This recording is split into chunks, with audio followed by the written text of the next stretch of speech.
but I just had a terrible nightmare. My age, about 10 years old and younger, are when kids usually have nightmares. Adults don't usually have nightmares, but they can.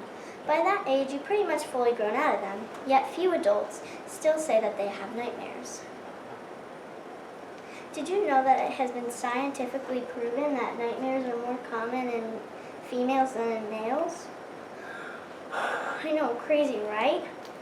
So as you can see, the girls have had more nightmare experiences than the boys.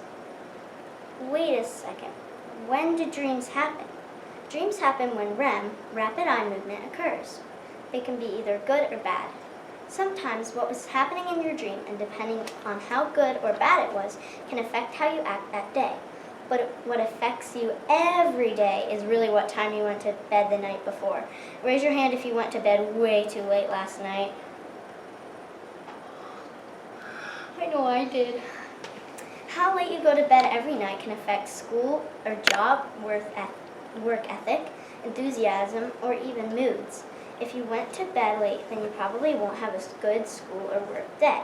Like Benjamin Franklin once said, "Early to bed and early to rise makes man healthy, wealthy, and wise." What really are nightmares? Well, most nightmares are most likely about a fear that you have or something that happened to you or a loved one in the past, such as a car accident, fire, or even stolen identities. Here's another common question. What do nightmares mean? I've had lots of dreams about being chased, but what does the being chased part mean?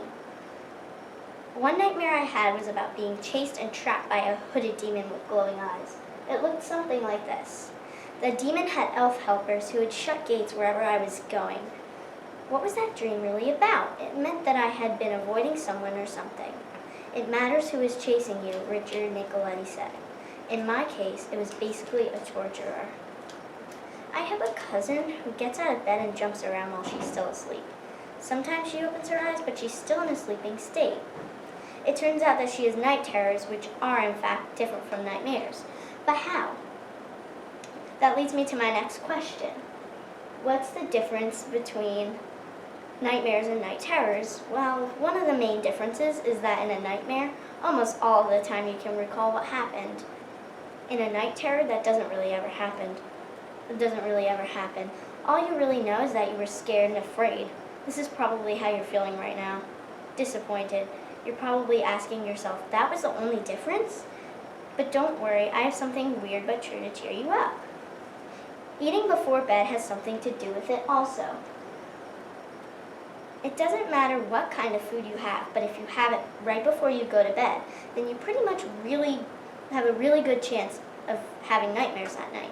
So if it's about 9 o'clock p.m. and you're still hungry, I'd say try to forget about your hunger and focus on getting to sleep or reading a book or anything else really low-key.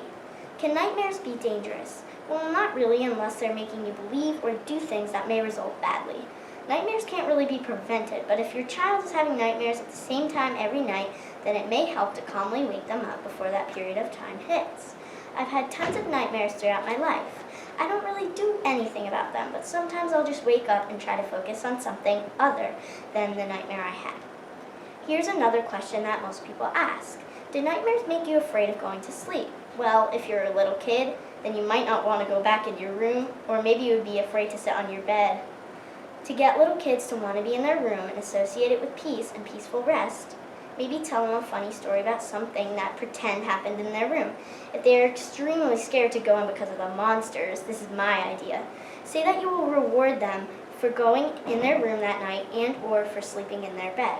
Afterwards or in the morning, you can give them a little treat. It's much like training a dog.